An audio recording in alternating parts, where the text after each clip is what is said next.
बिस्मिल्लाहिर्रहमानिर्रहीम। अस्सलाम वालेकुम। हैलोजेंस, बेटा ये जो लफ्ज़ है ना हैलोजन, ये असल में दो ग्रीक वर्ड्स का कॉम्बिनेशन है। Combination of two Greek words. उन दो वर्ड में से एक वर्ड है हेलस और दूसरा है जेन। हेलस के मीनिंग होते हैं साल्ट, नमक, और जेन GEN जेन, जेन का मतलब होता है जनरेटर, यानी पैदा करने वाला, बनाने वाला, फार्मर या प्रोड्यूसर। अब बेटा हैलोजन वो एलिमेंट हैं जो साल्ट प्रोड्यूस करते हैं, जिनमें कौन कौन से एलिमेंट आ जाते हैं? Fluorine, chlorine, bromine, iodine, astatine, tennessine. बेटा आप लोग जानते हैं क्लोरीन सोडियम के साथ रिएक्ट करके सोडियम क्लोराइड NaCl जो कि एक साल्ट है, तो क्लोरीन ने मेटल यानी सोडियम के साथ रिएक्ट करके साल्ट बना दिया। बेटा क्लोरीन हो, ब्रोमीन हो, वो किसी भी मेटल के साथ यानी कोई भी हैलोजन किसी भी मेटल के साथ रिएक्ट करेगी तो जो प्रोडक्ट बनेगा उसे साल्ट कहेंगे। बहुत सारे बच्चे कहते हैं कि सर सिर्फ एक साल्ट है NaCl। नहीं बेटा, हजारों की तादाद में साल्ट हैं। देखें FeCl3 ये भी एक साल्ट है, FeCl3। देखें इस साल्ट में भी हैलोजन पाई जाती है। FeBr3 ये भी एक साल्ट है। KBr potassium iodide, Ki potassium bromide, ferric chloride, ferric bromide, ये सारे साल्ट हैं। NaCl। तो बेटा जरा देखें ये जो एलिमेंट है ना ये हैलोजन है, ये सारे के सारे हैलोजन हैं। तो हैलोजन क्या काम कर रहे हैं? मेटल के साथ, ये सारे मेटल हैं, मेटल के साथ रिएक्ट करके साल्ट प्रोड्यूस करते हैं। तो यहाँ पर हम लोग लिखेंगे combination of two Greek words, combination of two Greek words. Greek क्या मतलब? यूनानी जबान, ग्रीक वर्ड्स। वो दो ग्रीक वर्ड कौन कौन से हैं? एक है हेलस और दूसरा कौन सा है? जेन। जेन देखे ना, हेलो जिन, हेलस और जिन। हेलस का क्या मतलब होता है? साल्ट। और जेन का मतलब जनरेटर। जनरेटर क्या मतलब? जो प्रोड्यूस करता है, प्रोड्यूसर, या आपकी बुक में लिखा हुआ है फार्मर, बनाने वाला। तो ये बेटा वो एलिमेंट हैं जो मेटल के साथ रिएक्ट करके साल्ट प्रोड्यूस करते हैं। अब इन एलिमेंट का ताल्लुक पीरियोडिक टेबल के कौन से ग्रुप से है? बेटा पीरियोडिक टेबल का जो सबसे आखिर वाला ग्रुप है ना, ग्रुप नंबर 18 या जिसे ग्रुप नंबर 8A कहते हैं, उसमें जो एलिमेंट हैं वो कहलाते हैं नोबल गैसेस। लेकिन उससे पहले यानी second last group periodic table का जो है, जिसे ग्रुप नंबर 17 या ग्रुप नंबर 7A कहते हैं, उसके जो एलिमेंट है ना fluorine, chlorine, bromine, iodine, astatine और टेनिसीन, वो वाले एलिमेंट हैलोजन कहलाते हैं। तो हैलोजन का ताल्लुक पीरियोडिक टेबल के कौन से ग्रुप से है? ग्रुप नंबर 17 या उसे हम लोग ग्रुप नंबर 7A भी कहते हैं। तो ग्रुप नंबर कौन सा हो गया? 17 या ग्रुप नंबर 7A। बेटा कौन कौन से इसमें एलिमेंट आ जाते हैं? Fluorine, chlorine, bromine, iodine, astatine और टेनिसीन। बाज़ लोग इसको टेनिसाइन भी पढ़ते हैं। बाज़ जगहों पर ना इसकी ये भी सिंबल लिखी हुई आपको मिलेगी, UUS, अनसेप्टियम। अन कहते हैं वन को, ये भी अन हो गया वन। सेप्ट सात को कहते हैं। क्या मतलब? ये एक ऐसा एलिमेंट है जिसका एटॉमिक नंबर 117 है। तो इसका ये नाम भी बाज़ पीरियोडिक टेबल में आपको लिखा हुआ मिलेगा।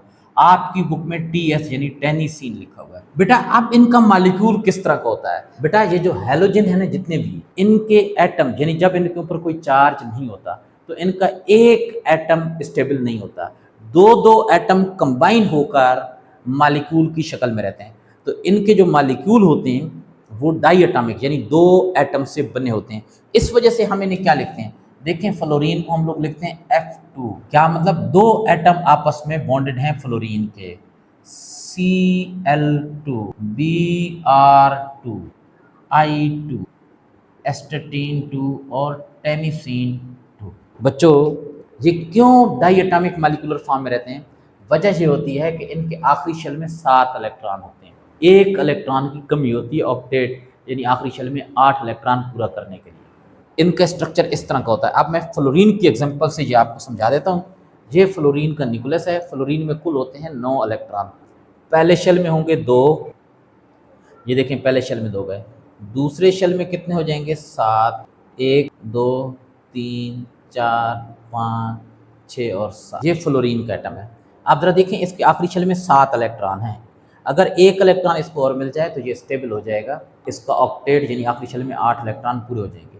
अब ये क्या काम करेगा, ये एक और फ्लोरीन का एटम है, इसके पहले शेल में भी 2 इलेक्ट्रॉन होंगे, दूसरे शेल में 7 इलेक्ट्रॉन होंगे, 1 2 3 4 5 6 और 7 हो गए। अब जरा देखें अगर ये अकेला होता है इसके आखिरी शेल में 7, ये अकेला होता है इसके आखिरी शेल में भी 7, दोनों के आखिरी शेल में 7 इलेक्ट्रॉन होते, ये स्टेबल नहीं होते। लेकिन अब जरा देखें जब ये कंबाइन हो गए हैं, दोनों ने अपना एक इलेक्ट्रॉन सेंटर मिलाकर शेयर कर लिया है, ये हो गया शेयर्ड पेयर।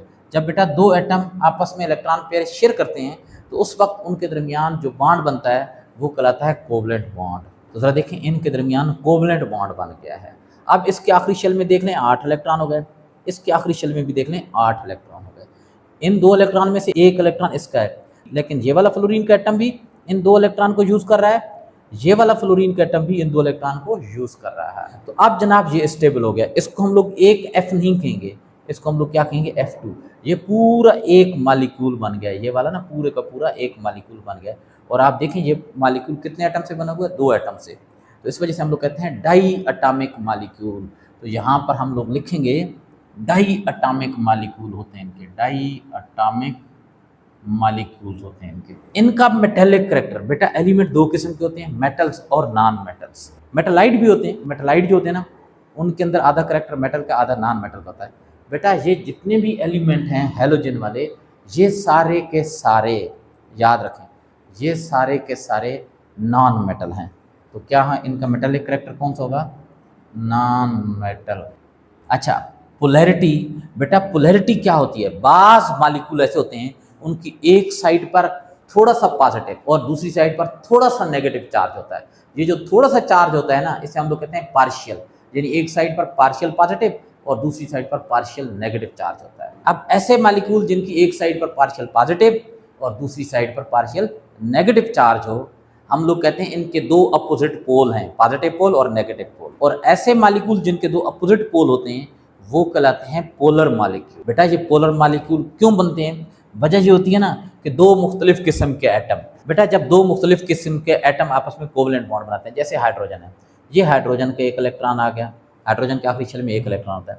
ये फ्लोरीन है, फ्लोरीन ने अपने 1 इलेक्ट्रॉन सेंटर में दे दिया, और भी फ्लोरीन में इलेक्ट्रॉन है लेकिन वो चूँकि बॉन्ड नहीं बना रहे तो हम उनको यहाँ पर जाहिर नहीं कर रहे, ये सिर्फ समझाने के लिए मैंने आपको बना दिया। बेटा देखें सेंटर में 1 इलेक्ट्रॉन पेयर बन गया, इस इलेक्ट्रॉन पेयर को ये एटम भी शेयर करेगा, इस इलेक्ट्रॉन पेयर को ये वाला एटम भी शेयर करेगा, हम इसे कहेंगे शेयर्ड पेयर ऑफ इलेक्ट्रॉन। बेटा ये कोवलेंट बॉन्ड बनाने में 1 इलेक्ट्रॉन हाइड्रोजन का 1 फ्लोरीन का है, दोनों इक्वल रोल प्ले कर रहे हैं, दोनों का इक्वल हिस्सा है, तो इसको सेंटर में होना चाहिए, लेकिन ये सेंटर में नहीं होता। होता क्या है कि ये वाला जो इलेक्ट्रॉन पेयर होता है ये फ्लोरीन के ज़्यादा नज़दीक आ जाता है।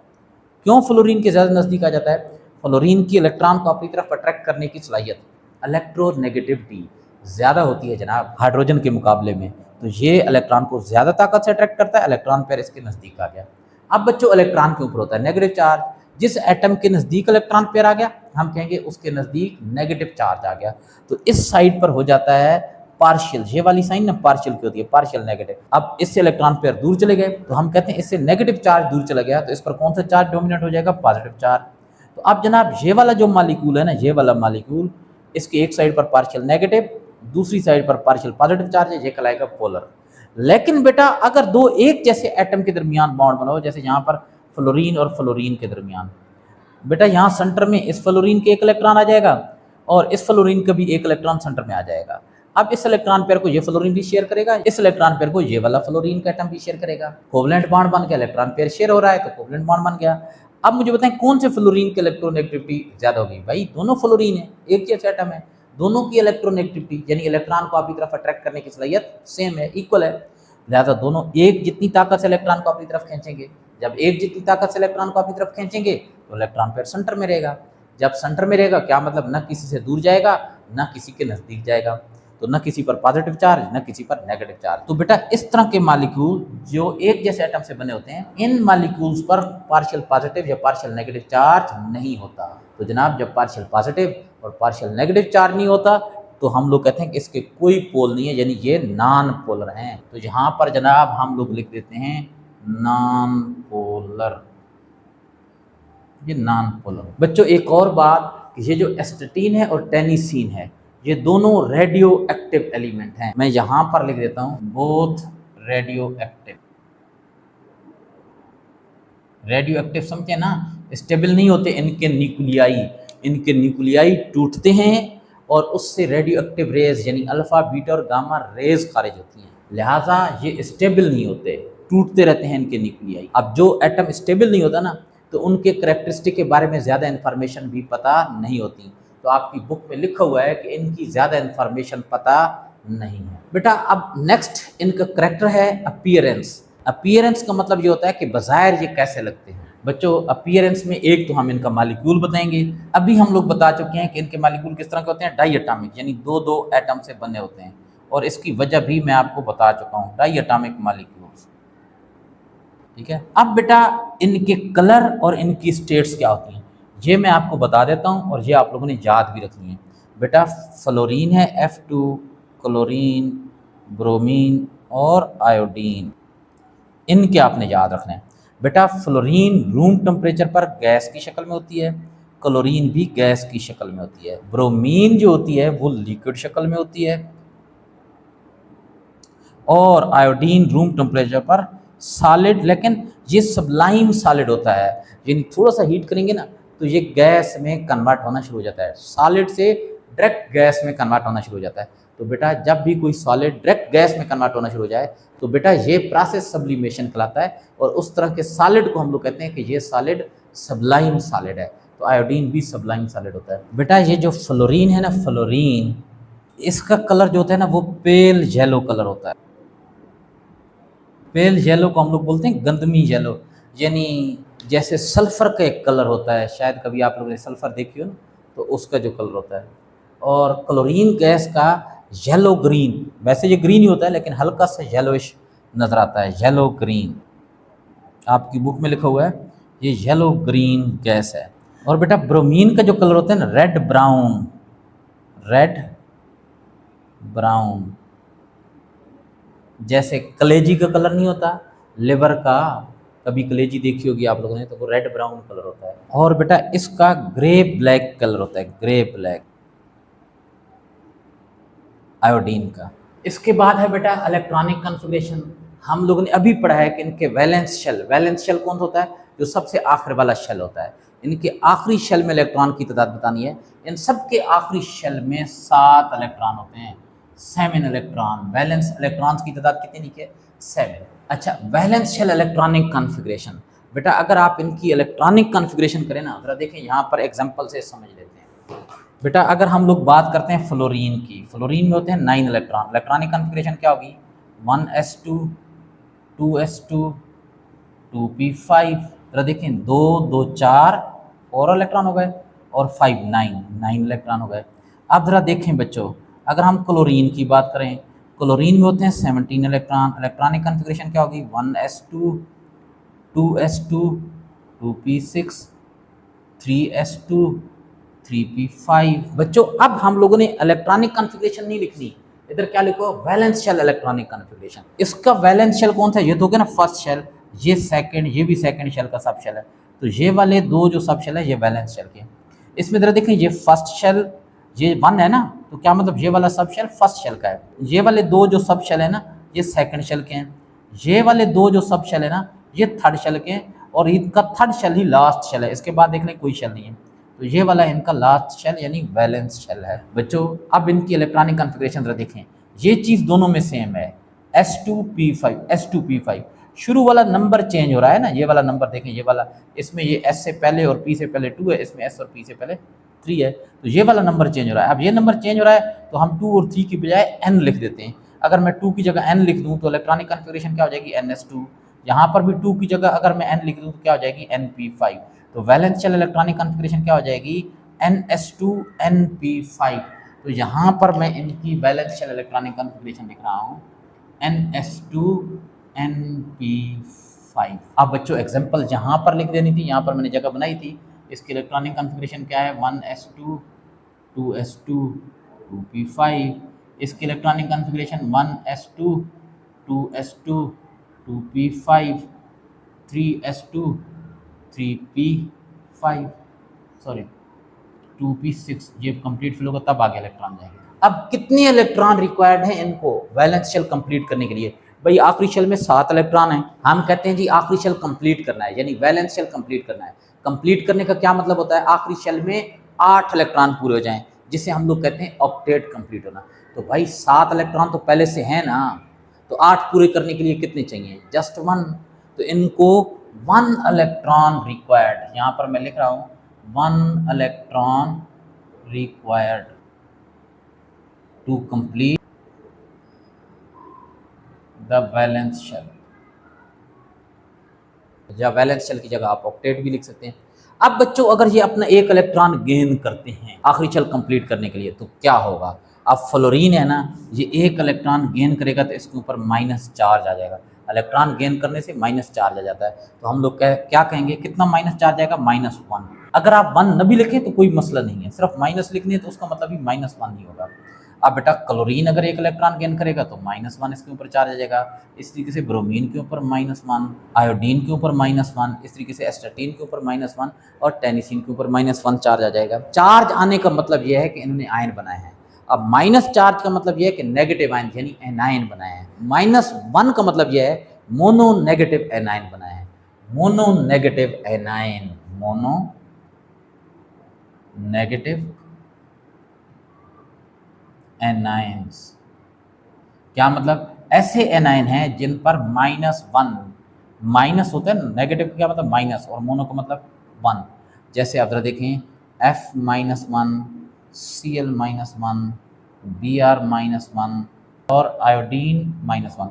अब इनको फ्लोरीन -1 नहीं पढ़ेंगे, fluoride ion, chloride ion, bromide ion, iodide ion. अब बच्चों इनकी डेंसिटी तो आप लोग समझते हैं, मास पर वॉल्यूम डेंसिटी कहलाता है। मास पर वॉल्यूम डेंसिटी का जो फार्मूला होता है ना, वो ये होता है D = m/v। ये डेंसिटी का फार्मूला होता है। हम लोग कहते हैं मास पर वॉल्यूम इज कॉल्ड डेंसिटी। बच्चों आप लोगों ने डेंसिटी की डिफिनीशन नहीं बतानी, ये फिजिक्स का टॉपिक है, डेंसिटी को डिफाइन करें। आपने जस्ट इनका बताना है कि इनकी डेंसिटी किस तरह की होती है। भाई इनकी डेंसिटी का ग्रुप ट्रेंड बताना है। ग्रुप ट्रेंड आपकी बुक में लिखा है। ग्रुप ट्रेंड का क्या मतलब है? पीरियोडिक टेबल में ग्रुप में टॉप टू बॉटम इनकी डेंसिटी में क्या चेंज आती है। बेटा हैलोजन की जो डेंसिटी होती है ना, टॉप टू बॉटम यानी ऊपर से नीचे आते हुए इनकी डेंसिटी इंक्रीज करती है। तो यहाँ क्या लिखेंगे? डेंसिटी इंक्रीज करती है, इंक्रीजेज। बहुत सारे बच्चे कहते हैं कि सर पीरियोडिक ट्रेंड क्या है? और भाई ये सिर्फ एक ग्रुप के एलिमेंट हैं। जब हम लोग एक ग्रुप के एलिमेंट को सिर्फ शो करेंगे तो ग्रुप ट्रेंड कहलाएगा। अगर हम लोग एक पीरियड के एलिमेंट को शो करेंगे तो उनका पीरियड का ट्रेंड शो होगा, उनका ग्रुप का ट्रेंड शो नहीं होगा। हाँ, पूरे पीरियोडिक टेबल को अगर हम लोग देखेंगे ना, तो पीरियोडिक टेबल में ग्रुप भी हैं और पीरियड्स भी हैं, तो फिर वहाँ पर ग्रुप ट्रेंड भी होता है और पीरियड का ट्रेंड भी होता है। अच्छा, अब इसकी एग्जांपल के माने देखें, फ्लोरीन की डेंसिटी है 0.0017 ग्राम पर सेंटीमीटर क्यूब। बेटा ग्राम यूनिट है मास की और सेंटीमीटर क्यूब यूनिट है वॉल्यूम की। ऊपर माइनस आ गया, क्या मतलब? अपान के नीचे है। अब क्लोरीन की डेंसिटी है 0.0032 ग्राम, ब्रोमीन की है 3.1028 ग्राम, आयोडीन के 4.933 ग्राम पर सेंटीमीटर क्यूब। बच्चों देख लें, ऊपर से नीचे आती हुई है, बढ़ रही है। 0.0017, 0.0032 बढ़ गई है ना। इसकी तो बहुत ज़्यादा फर्क आ गया यहाँ पर।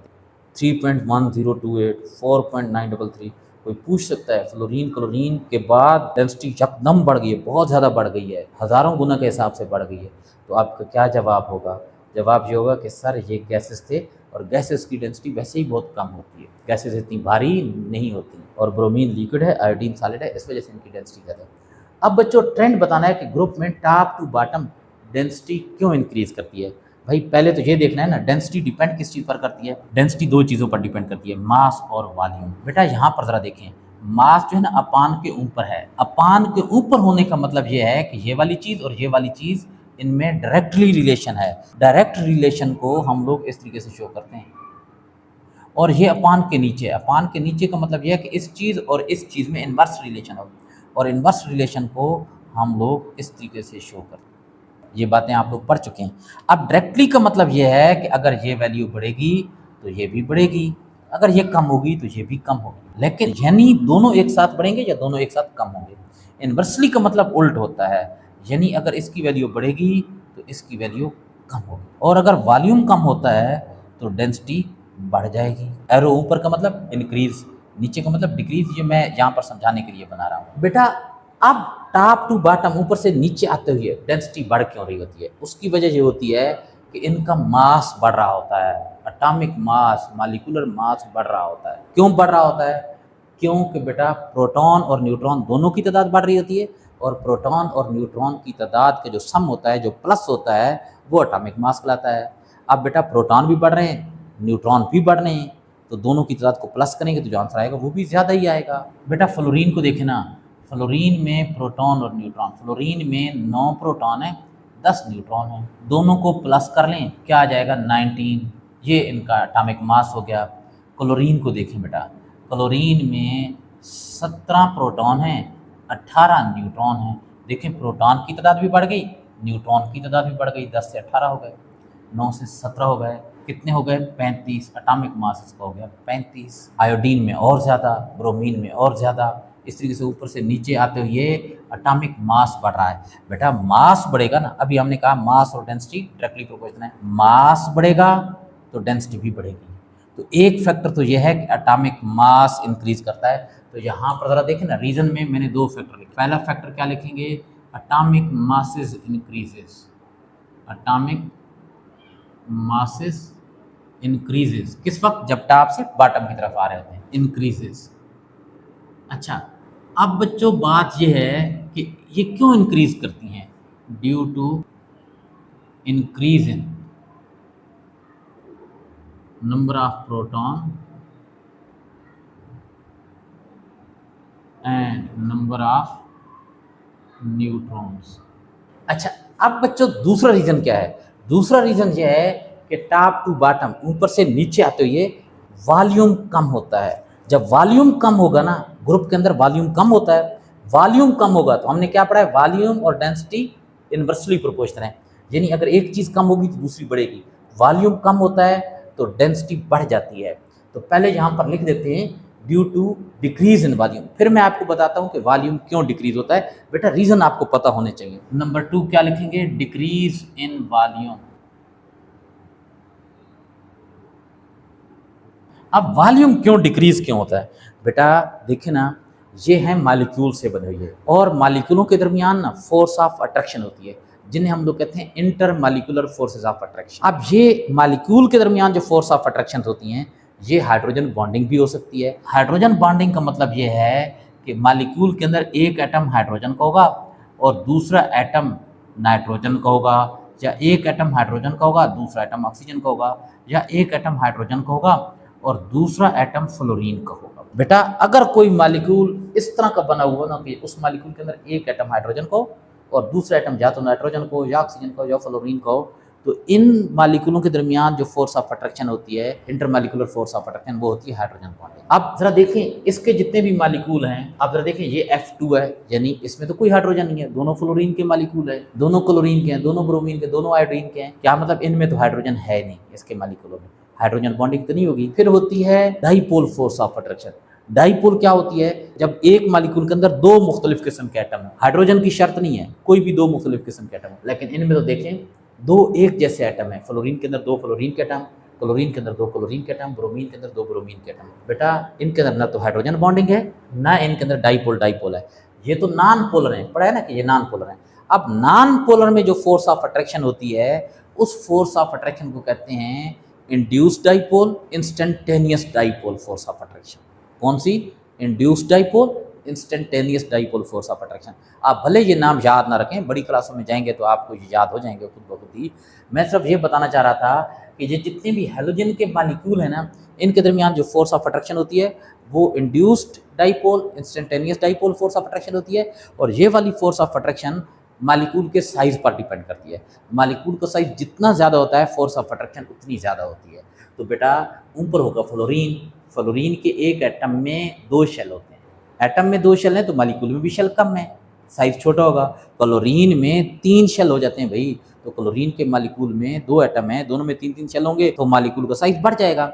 ऊपर से नीचे आते हुए मालिक्यूलों का साइज बढ़ रहा होता है। जब मालिक्यूलों का साइज बढ़ रहा होता है तो उनके दरमियान फोर्स ऑफ अट्रैक्शन बढ़ रही होती है। अब फोर्स ऑफ अट्रैक्शन जब मालिक्यूलों के दरमियान बढ़ती है तो वॉल्यूम कम हो जाता है। जैसे आप जरा देखिए, यहाँ पर ये समझने की कोशिश करते हैं। बेटा ये फ्लोरीन का एक मालिक्यूल, ये फ्लोरीन का दूसरा मालिक्यूल, ये फ्लोरीन का तीसरा मालिक्यूल, ये चौथा मालिक्यूल। अब बच्चों बात यह है कि क्लोरीन के मालिक्यूल को देखें। ये क्लोरीन का एक मालिक्यूल, ये क्लोरीन का दूसरा मालिक्यूल, ये क्लोरीन का तीसरा मालिक्यूल। अब मुझे बताएं अट्रैक्शन किस में ज़्यादा होगी? भाई जहाँ साइज ज़्यादा होता है। यहाँ एटम के साइज की बात नहीं करें, एटम के वैल्यू की बात नहीं करें, ओवरऑल पूरे इस एलिमेंट की बात कर रहे हैं। तो अब बच्चों इनके दरमियान फोर्स ऑफ अट्रैक्शन कम होगी। जब फोर्स ऑफ अट्रैक्शन कम होगी मालिक्यूल दूर दूर होंगे। मालिक्यूल देखें ना, एक मालिक्यूल जहाँ होगा, एक मालिक्यूल जहाँ होगा, ये वाला मालिक्यूल जहाँ होगा, अट्रैक्शन कम है। तो अब देखें वॉल्यूम कम हो गया, मालिक्यूल दूर दूर चले गए, वॉल्यूम बढ़ गया है। वॉल्यूम कम नहीं हुआ, वॉल्यूम बढ़ गया है। तो वॉल्यूम बढ़ गया है, इन मालिक्यूलों के दरमियान अट्रैक्शन ज़्यादा है। अट्रैक्शन ज़्यादा है, मालिक्यूल नज़दीक नज़दीक आ जाएंगे। नज़दीक नज़दीक जब आएंगे तो वॉल्यूम क्या हो जाएगा? कम हो जाएगा। ब्रोमीन के मालिक्यूल और नज़दीक आ जाएंगे, जब और नज़दीक आ जाएंगे तो वॉल्यूम और कम हो जाएगा। वो इतने नज़दीक आ जाते हैं कि लिक्विड की शक्ल में ये आ जाता है। और आयोडीन के मालिक्यूल तो बहुत करीब करीब होते हैं, उनके दरमियान अट्रैक्शन ज़्यादा होती है तो वो बहुत करीब करीब आ जाते हैं, तो वॉल्यूम कम हो जाता है। तो टॉप टू बॉटम बेटा वॉल्यूम कम होता है। वॉल्यूम कम होने की वजह से डेंसिटी बढ़ जाती है। और वॉल्यूम क्यों कम होता है? Because intermolecular forces of attraction increase करते हैं। क्यों इंक्रीज करते हैं? Due to increase in molecular size.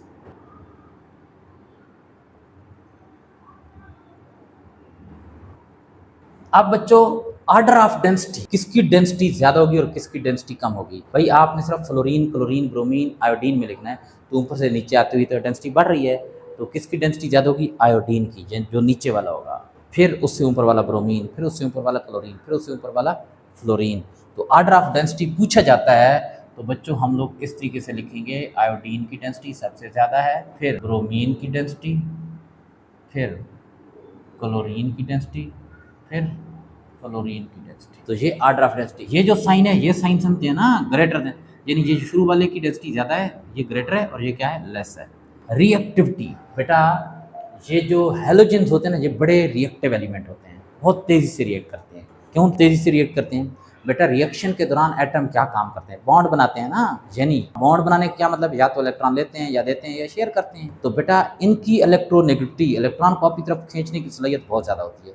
Electronegativity ज़्यादा होने की वजह से ये क्या करते हैं? दूसरी चीज़ों से इलेक्ट्रॉन खींच लेते हैं, छीन लेते हैं।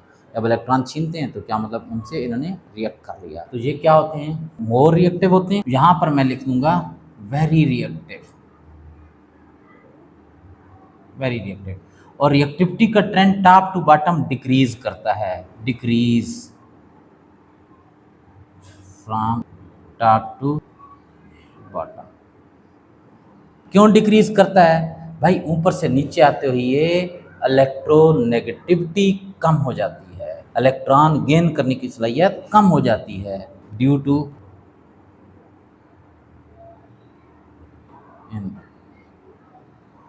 Electro negativity. और बच्चों अब मैं ये नहीं बताऊंगा कि इलेक्ट्रोनेगेटिविटी क्यों डिक्रीज हो जाती है, क्योंकि इलेक्ट्रोनेगेटिविटी इसी चैप्टर के अंदर हम लोग पहले पढ़ चुके हैं, उसका ट्रेंड भी पढ़ चुके हैं। अब बच्चों ऑर्डर ऑफ रिएक्टिविटी देखें ना, ऊपर से नीचे आती हुई इलेक्ट्रोनेगेटिविटी कम हो रही है। इलेक्ट्रोनेगेटिविटी कम होने की वजह से इलेक्ट्रॉन छीनने की सलाहियत, इलेक्ट्रॉन खींचने की सलाहियत कम हो रही है। इलेक्ट्रॉन खींचने की सलाहियत कम होने की वजह से रिएक्टिविटी कम हो रही है। तो ऊपर से नीचे रिएक्टिविटी कम हो रही है, तो पता है सबसे ज़्यादा रिएक्टिव कौन सा होगा? ऊपर वाला या नीचे वाला? ऊपर से नीचे आते हुए कम हो रही है, तो नीचे वालों की रिएक्टिविटी कम होगी तो ऊपर वालों की ज़्यादा होगी। तो रिएक्टिविटी का ऑर्डर ये होगा, सबसे ज़्यादा रिएक्टिव इनमें फ्लोरीन होता है F2, फिर क्लोरीन होता है, फिर ब्रोमीन होता है, फिर आयोडीन होता है। और इन बातों का ख्याल रखना है भाई, ये ज़हन में रखनी है समझ कर, ये एमसीक्यूज में पूछे जाते हैं ये वाले ऑर्डर। अच्छा अब ये बेटा गुड ऑक्सीडाइजिंग एजेंट है, very strong oxidising agent, strong oxidising agent. Oxidising agent कौन से होते हैं? जो दूसरों की ऑक्सीडेशन करते हैं। ऑक्सीडेशन कैसे करते हैं? उनसे इलेक्ट्रॉन छीन लेते हैं। अब बेटा उनसे इलेक्ट्रॉन इन्होंने छीन लिया, तो उनसे तो इलेक्ट्रॉन निकल गया ना, और इलेक्ट्रॉन लूज करना या इलेक्ट्रॉन का निकल जाना क्या कहलाता है? ऑक्सीडेशन। तो बेटा इनकी इलेक्ट्रोनेगेटिविटी ज़्यादा होती है, इस वजह से ये दूसरों से इलेक्ट्रॉन छीन लेते हैं। यहाँ रीजन ये नहीं बताना कि ग्रुप में, यहाँ ये बताना कि ये क्यों स्ट्रॉन्ग ऑक्सीडाइजिंग एजेंट है। Because more electronegative, because more electronegative, और इलेक्ट्रोनेगेटिव होने की वजह से क्या करते हैं? Gains electron from other elements. अच्छा, अब बच्चों इनका group trend top to bottom. बेटा देखिए ना, जितनी इलेक्ट्रोनेगेटिविटी ज़्यादा होगी इतनी ज़्यादा ताकत से ये दूसरों से इलेक्ट्रॉन खींचेंगे, और जितनी ज़्यादा तेज़ी से ताकत से इलेक्ट्रॉन खींचेंगे तो दूसरों को इतनी तेज़ी से ऑक्सीडाइज करेंगे। यानी जिनकी इलेक्ट्रोनेगेटिविटी ज़्यादा होगी उनकी दूसरों को ऑक्सीडाइज करने की सलाहियत ज़्यादा होगी। हम कहेंगे कि वो ज़्यादा स्ट्रॉन्ग क्या हैं? ऑक्सीडाइजिंग एजेंट हैं। तो बेटा ऊपर से नीचे आते हुए इलेक्ट्रोनेगेटिविटी तो कम हो रही है, क्या मतलब? दूसरों से इलेक्ट्रॉन छीनने की सलाहियत कम हो रही है, दूसरों को ऑक्सीडाइज करने की सलाहियत कम हो रही है। क्या मतलब? ऊपर से नीचे आते हुए इनका जो ऑक्सीडाइजिंग पावर है, ऑक्सीडाइजिंग एजेंट होने की जो ताकत है वो कम हो रही है। तो हम लोग क्या लिखेंगे कि oxidising power decreases down the group. Oxidising power, oxidation power नहीं लिखना, ऑक्सीडाइजिंग। ऑक्सीडाइजिंग क्या मतलब? दूसरों को ऑक्सीडाइज करना।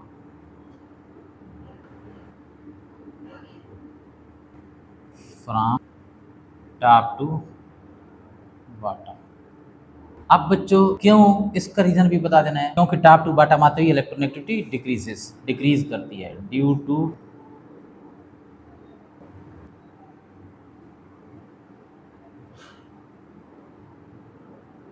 अब बेटा ऑर्डर ऑफ ऑक्सीडाइजिंग पावर क्या होगा, जरा बताएं शाबाश। ऊपर से नीचे आते हुए ऑक्सीडाइजिंग पावर क्या हो रही होती है? कम। तो सबसे ऊपर वाला ज़्यादा स्ट्रॉन्ग ऑक्सीडाइजिंग एजेंट होगा। सबसे ज़्यादा स्ट्रॉन्ग ऑक्सीडाइजिंग एजेंट कौन सा है? फ्लोरीन। उसके नीचे आता है क्लोरीन, फिर ब्रोमीन, और फिर कौन सा? Iodine. Displacement reactions of halogen. Displacement क्या मतलब? डिस्प्लेस कर देना। डिस्प्लेस करने का क्या मतलब होता है? किसी चीज को उसकी जगह से हटा देना। रिप्लेसमेंट, रिप्लेस कर देना।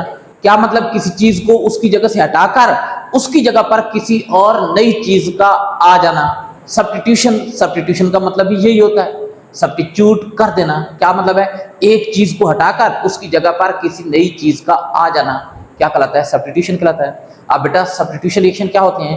कंपाउंड में पहले से कोई एक एलिमेंट मौजूद होता है, नए वाला एलिमेंट आता है, कंपाउंड में पहले से मौजूद एलिमेंट को निकालकर उसकी जगह पर खुद अटैच हो जाता है कंपाउंड के अंदर। तो ये वाला रिएक्शन क्या कहलाता है? सब्स्टिट्यूशन या डिस्प्लेसमेंट या रिप्लेसमेंट रिएक्शन। चले मैं आपको एक एग्जांपल से समझाता हूं। बेटा हमारे पास एक कंपाउंड है पोटाशियम ब्रोमाइड KBr। अब बेटा एक और एलिमेंट है जिसे हम लोग कहते हैं फ्लोरीन। ये फ्लोरीन क्या करता है? इस कंपाउंड में ये वाला जो एलिमेंट नहीं है ब्रोमीन, इसको सब्स्टिट्यूट कर देता है। क्या मतलब? इसको रिप्लेस कर देता है, इसको हटाकर खुद इसकी जगह ले लेता है। क्या बनेगा? जब Br हटेगा और Br की जगह पर F आ जाएगा तो कंपाउंड बन जाएगा पोटाशियम फ्लोराइड KF, और Br अलग हो जाएगा। आपको पता है हैलोजन जब अकेला होता है, यानी इसके साथ कोई और एटम अटैच ना हो या इसके ऊपर कोई और चार्ज ना हो, तो ये डाइएटॉमिक मॉलिक्यूलर फॉर्म में रहता है। क्या मतलब? यहाँ पर हम लोग 2 लगा देंगे, 2 एटम डाइएटॉमिक मॉलिक्यूलर फॉर्म बन जाएगा। अब इक्वेशन को बैलेंस कर लेते हैं। यहाँ फ्लोरीन 2 है, यहाँ 1 है, तो यहाँ पर 2 लगा देंगे। अब पोटाशियम यहाँ पर 2 बन गए, पोटाशियम यहाँ पर 1 है तो 2 लगा देंगे। ये 2 पोटाशियम के साथ भी आ गया, ये 2 ब्रोमीन के साथ भी आ गया। यहाँ पोटाशियम भी 2 बन गए, यहाँ ब्रोमीन भी 2 बन गए। देखिए यहाँ पर ब्रोमीन 2 है, इक्वेशन बैलेंस हो गई। तो बेटा ये सब्स्टिट्यूशन रिएक्शन है, या इसे रिप्लेसमेंट या डिस्प्लेसमेंट रिएक्शन कहेंगे, क्योंकि यहाँ पर पहले से मौजूद एलिमेंट यानी ब्रोमीन को एक नए एलिमेंट फ्लोरीन ने रिप्लेस या डिस्प्लेस या सब्स्टिट्यूट कर दिया। अब बच्चों हैलोजन के डिस्प्लेसमेंट रिएक्शन क्या होते हैं? हैलोजन असल में ऑक्सीडाइजिंग एजेंट है। क्या मतलब है? दूसरी चीजों की ऑक्सीडेशन कर देते हैं। बेटा हैलोजन के आखिरी शेल में होते हैं 7 इलेक्ट्रॉन। इनको अपना ऑक्टेट आखिरी शेल कंप्लीट करने के लिए 1 इलेक्ट्रॉन की जरूरत होती है, तो ये दूसरी चीजों से इलेक्ट्रॉन ले लेते हैं। जब दूसरी चीज से इलेक्ट्रॉन लेंगे तो दूसरी चीज की क्या हो जाएगी? ऑक्सीडेशन। तो ये ऑक्सीडेशन करने वाले यानी ऑक्सीडाइजिंग एजेंट होते हैं। तो यहां पर मैं लिखूंगा halogens are oxidising agents. Halogens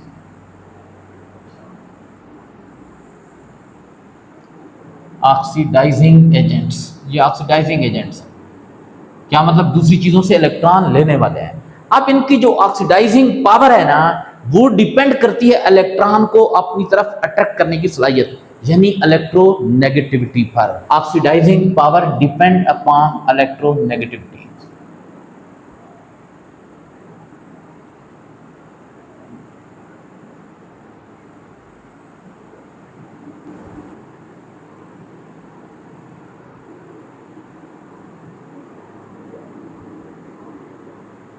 electronegativities का। अब बेटा जरा देखें, हेलोजन है फ्लोरीन, F2, Cl2, Br2 और I2। आगे एस्टेटीन भी है, टेनिसिन भी है, लेकिन उनका जिक्र करने की जरूरत नहीं है, वो आपके कोर्स में ना डिटेल से एक्सप्लेन नहीं की गई है।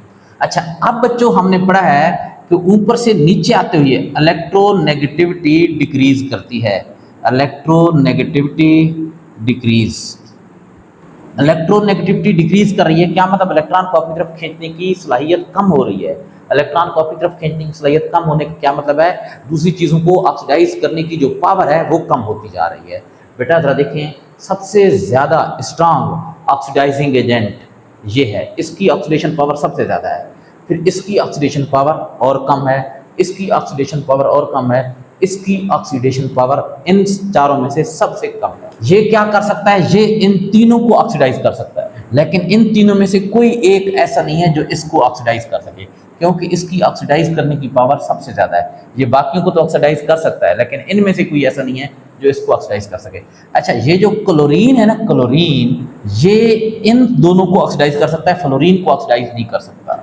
ये जो है ना, ये दो, ये क्लोरीन को ऑक्सीडाइज नहीं कर सकते। ब्रोमीन इस नीचे वाले को ऑक्सीडाइज कर सकता है, आयोडीन इनसे नीचे वालों को ऑक्सीडाइज कर सकता है। क्या मतलब है? ऊपर से नीचे आते हुए ऑक्सीडेशन पावर बढ़ रही होती है, इस वजह से एक जो हैलोजन है वो अपने से जो नेक्स्ट हैलोजन है ना, उसके हैलाइड आयन को ऑक्सीडाइज कर सकती है। अब बेटा ये ऑक्सीडाइज नहीं होगा, ये इलेक्ट्रॉन नहीं देगा, इसके अंदर तो इलेक्ट्रॉन लेने की सलाहियत है ना। इसका जो आयन होता है ना, जिसके ऊपर नेगेटिव चार्ज है, नेगेटिव चार्ज क्यों आ जाता है? इलेक्ट्रॉन के ज्यादा होने से। तो बेटा इनके जो हैलाइड आयन होते हैं उनसे इलेक्ट्रॉन छीन लेता है दूसरा हैलोजन का एटम। जरा देखें, अब ये है ना Cl नेगेटिव, फ्लोराइड आयन है, इसकी ऑक्सीडेशन कैसे होगी? अगर ये अपना एक इलेक्ट्रॉन दे दे और ये न्यूट्रल एटम में कन्वर्ट हो जाए, लेकिन जब न्यूट्रल एटम में कन्वर्ट होगा तो यहाँ पर क्या लिखेंगे? 2, और बैलेंस करने के लिए यहाँ Cl2 है, यहाँ Cl1 है, 2 लगा देंगे। एक क्लोराइड, अब इसको क्लोरीन आयन नहीं पढ़ना, क्लोराइड आयन पढ़ना है। एक क्लोराइड आयन एक इलेक्ट्रॉन देता है, यहाँ 2 क्लोराइड आयन है तो कितने इलेक्ट्रॉन देंगे? 2 इलेक्ट्रॉन देंगे। तो जरा देखें, अब इलेक्ट्रॉन खुद ब खुद नहीं निकलेगा। इलेक्ट्रॉन कौन सी चीज निकालेगी? क्लोरीन में से फ्लोरीन निकाल सकता है, फ्लोरीन इन सब में से इलेक्ट्रॉन निकाल सकता है। जरा देखें, फ्लोरीन यहाँ पर मैं लिख देता हूँ, फ्लोरीन F2 कैन ऑक्सीडाइज कौन से ion? Chloride ion, bromide ion और आयोडाइड आयन, इन तीनों को ऑक्सीडाइज कर सकता है। अब इसकी एग्जांपल देख लेते हैं। देखें, KCl है, यहाँ क्लोराइड आयन है, इसके अंदर Cl पर नेगेटिव चार्ज है, K पर प्लस चार्ज है। और दूसरा कौन सा है? KBr, फिर कौन सा है? KI। अब बच्चों अगर फ्लोरीन के साथ रिएक्शन करवाएंगे, फ्लोरीन के साथ क्या बनेगा? फ्लोरीन इसमें से Cl को हटा देगा, क्या बना देगा? KFCl, अलग हो जाएगा, और Cl को अलग नहीं लिखेंगे। देखें ना, यही रिएक्शन चल रहा है ऊपर वाला। Cl के साथ क्या लिख देंगे? 2 लिख देंगे। बच्चों बात यह है, जरा देखें, यहाँ फ्लोरीन 2 है, यहाँ 1 है, यहाँ 2 लगा देंगे। अच्छा, K यहाँ पर आप 2 बन गए, यहाँ 1 है, यहाँ 2 लगा देंगे। Cl यहाँ पर 2 है, यहाँ पर भी 2 है। अब यहाँ पर क्लोरीन की ऑक्सीडेशन हुई है, क्लोरीन की ऑक्सीडेशन। क्लोराइड पर ना, यहाँ पर देखें, यहाँ पर क्लोरीन पर -1 चार्ज था, K पर +1, पहले वाले पर प्लस, बाद वाले पर माइनस, और यहाँ पर क्लोरीन पर कोई चार्ज नहीं है, 0 चार्ज आ गया। तो बच्चों -1 से 0, क्या मतलब? ऑक्सीडेशन स्टेट बढ़ गया है। ये -1 कम वाली वैल्यू होती है और 0 बड़ी वैल्यू होती है। बेटा ये जो ऊपर चार्ज होता है ना, इससे ऑक्सीडेशन स्टेट या ऑक्सीडेशन नंबर भी कहते हैं। तो देखें, ऑक्सीडेशन नंबर बढ़ गया है, पहले -1 था, अब 0। ऑक्सीडेशन नंबर बढ़ने का मतलब ये होता है कि ऑक्सीडेशन हो गई है। तो ये ऑक्सीडेशन किसने की है? फ्लोरीन ने। फ्लोरीन ने क्लोरीन की ऑक्सीडेशन कर दिया। बच्चों फ्लोरीन यहाँ से Br की भी ऑक्सीडेशन कर देगा, ब्रोमाइड आयन की भी ऑक्सीडेशन कर देगा, ब्रोमाइड को भी यहाँ से हटा देगा, बताएं क्या रिएक्शन बनेगा। ब्रोमीन की जगह फ्लोरीन आ जाएगा, क्या बन जाएगा, KF प्लस ब्रोमीन अलग हो जाएगा, Br2 बन जाएगा। इक्वेशन बैलेंस करने के लिए यहाँ पर 2 है फ्लोरीन, यहाँ पर 1 है तो 2 लगा देंगे। पोटाशियम यहाँ पर 2 है, यहाँ पर भी 2 लगा देंगे।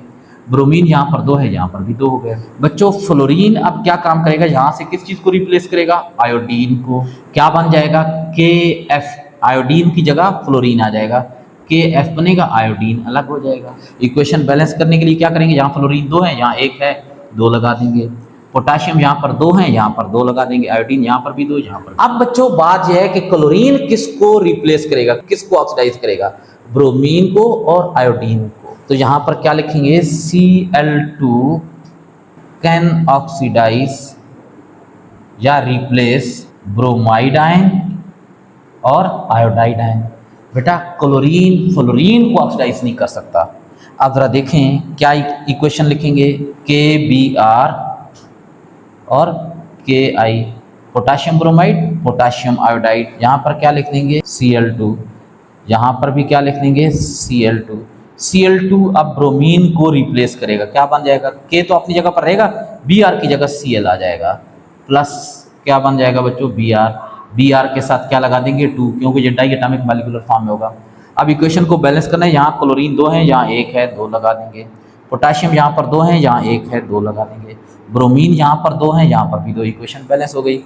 अब क्लोरीन किस चीज़ को सब्स्टिट्यूट करेगा, आयोडीन को।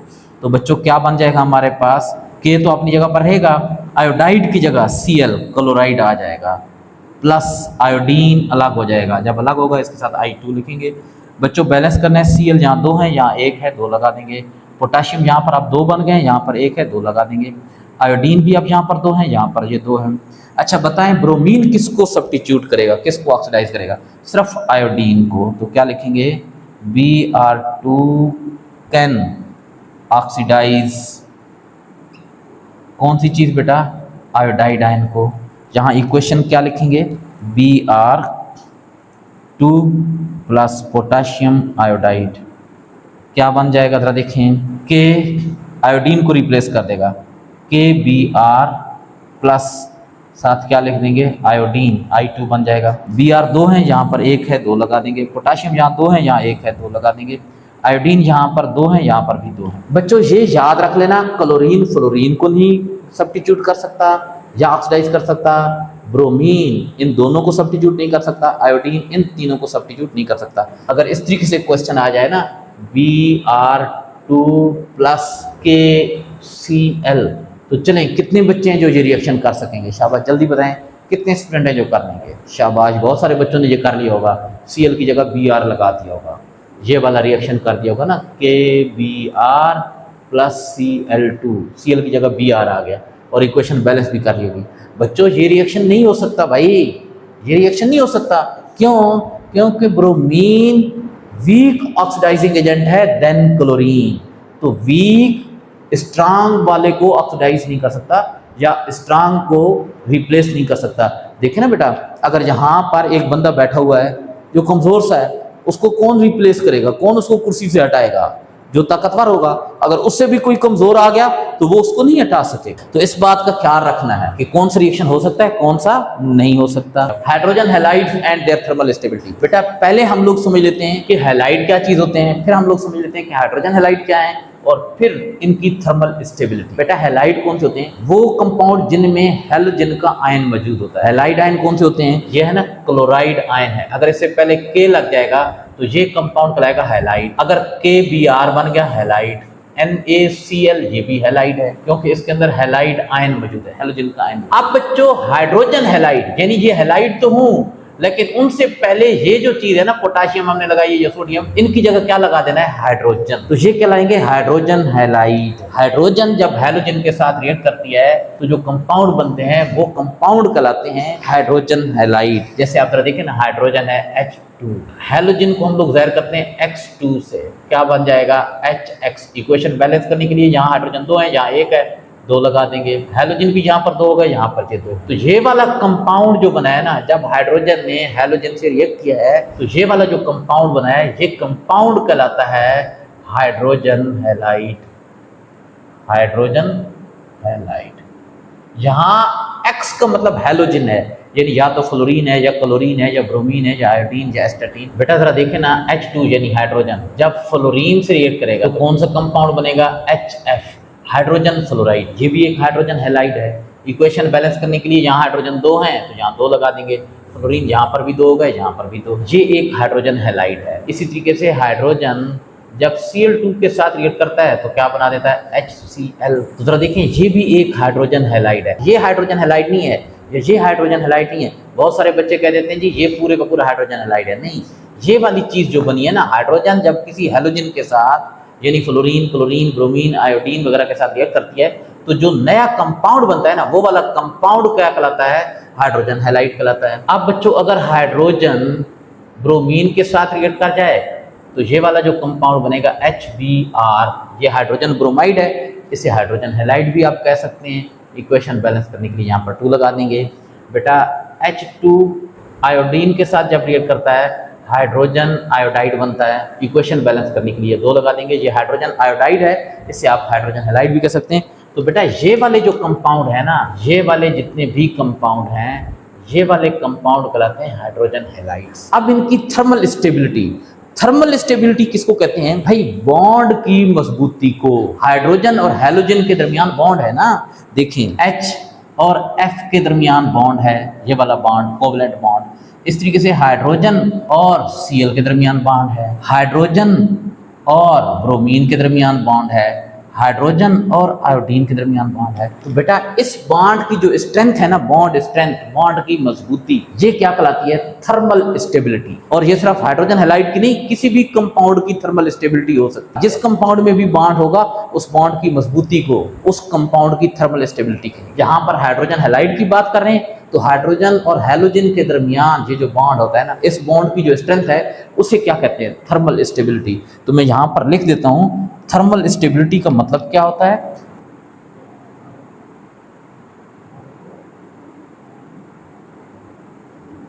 बॉन्ड स्ट्रेंथ, बॉन्ड की मजबूती। बच्चों ये जो कोवलेंट बॉन्ड होता है ना, कोवलेंट बॉन्ड दो एटम के दरमियान, इसकी जो स्ट्रेंथ होती है, इसकी जो मजबूती या थर्मल स्टेबिलिटी होती है, वो डिपेंड करती है इन दो एटम की इलेक्ट्रोनेगेटिविटी के दरमियान डिफरेंस पर। इन दो एटम की इलेक्ट्रोनेगेटिविटी के दरमियान जितना डिफरेंस ज्यादा होगा, इतना वो एक दूसरे को ज्यादा मजबूती से अट्रैक्ट करेंगे। क्या मतलब? बॉन्ड इतना ज्यादा स्ट्रांग होगा, थर्मल स्टेबिलिटी इतनी ज्यादा होगी। बेटा हाइड्रोजन की जो इलेक्ट्रोनेगेटिविटी है ना, वो होती है 2.1। इसमें भी हाइड्रोजन है, इसमें भी हाइड्रोजन है, इलेक्ट्रोनेगेटिविटी कितनी हो जाएगी? 2.1। इसमें भी हाइड्रोजन है, इलेक्ट्रोनेगेटिविटी 2.1। इस हाइड्रोजन की इलेक्ट्रोनेगेटिविटी 2.1। फ्लोरीन की इलेक्ट्रोनेगेटिविटी होती है 4.0। क्लोरीन की इलेक्ट्रोनेगेटिविटी होती है 3.0। ब्रोमीन की होती है 2.8। आयोडीन की होती है 2.5। जरा देखें, ये जो हाइड्रोजन हैलाइड है, इसके एक एटम यानी फ्लोरीन की इलेक्ट्रोनेगेटिविटी 4.0 और दूसरे एटम यानी हाइड्रोजन की इलेक्ट्रोनेगेटिविटी 2.1। अब इन दो एटम की इलेक्ट्रोनेगेटिविटी का जो फर्क है वो कितना होगा? 1.9। फर्क कैसे लेते हैं भाई? डिफरेंस कैसे लेते हैं? माइनस करके ना। अब देखें, इस हाइड्रोजन हैलाइड का एक एटम क्लोरीन है और उसकी इलेक्ट्रोनेगेटिविटी 3.0, दूसरा हाइड्रोजन है 2.1। इनकी इलेक्ट्रोनेगेटिविटी का डिफरेंस कितना होगा? 0.9। अब ये जो हाइड्रोजन हैलाइड है, हाइड्रोजन ब्रोमाइड, इसके एक एटम है ब्रोमीन, उसकी इलेक्ट्रोनेगेटिविटी 2.8, दूसरा एटम हाइड्रोजन, उसकी इलेक्ट्रोनेगेटिविटी 2.1। तो इनका जो डिफरेंस होगा कितना होगा? 0.7। अब ये जो हाइड्रोजन हैलाइड यानी हाइड्रोजन आयोडाइड है, इसका एक एटम आयोडीन है, उसकी इलेक्ट्रोनेगेटिविटी है 2.5, दूसरा एटम हाइड्रोजन है, उसकी इलेक्ट्रोनेगेटिविटी है 2.1।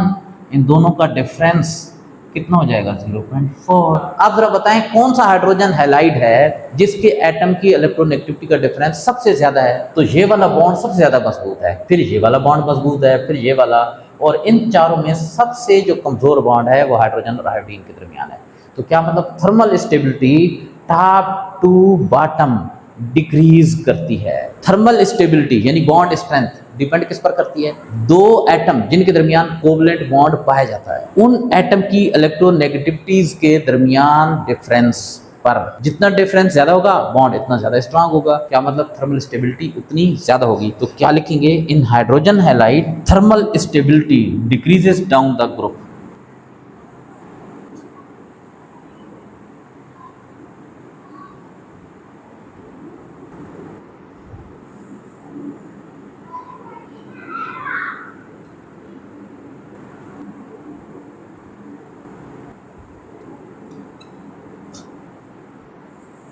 तो बच्चों बाज़ औक़ात थर्मल स्टेबिलिटी या बॉन्ड स्ट्रेंथ का ऑर्डर पूछ लेते हैं, तरतीब पूछ लेते हैं। तो सबसे ज़्यादा बॉन्ड स्ट्रेंथ किसकी होगी? HF की, फिर HCl, फिर HBr और फिर HI। बेटा इसके बाद आप इसी पेज यानी पेज नंबर 66 पर देखें तो एक हेडिंग डली हुई है, prediction of properties of elements in group 7A और ग्रुप नंबर 17। यानी ग्रुप 7A को ग्रुप नंबर 17 भी कहते हैं। कह रहे हैं कि उसके एलिमेंट की प्रॉपर्टीज की प्रिडिक्शन, प्रॉपर्टीज का पता करना। तो भाई इसकी प्रॉपर्टीज हम लोग सबसे पहले पढ़ चुके हैं, ये सारी इसकी प्रॉपर्टीज थी, तो उन्हीं बातों को दोबारा रिपीट किया गया तो हम नहीं पढ़ेंगे। बेटा आगे कंसेप्ट असेसमेंट एक्सरसाइज 4.9 है, पेज नंबर 66 पर। इसमें कह रहा है which of the following displacement reaction will occur. यहाँ नीचे उसने डिस्प्लेसमेंट रिएक्शन दिए हैं, कह रहा है इनमें से कौन सा अकर यानी पॉसिबल है, कौन सा होगा और कौन सा नहीं होगा। तो भाई इसी टॉपिक से रिलेटेड है।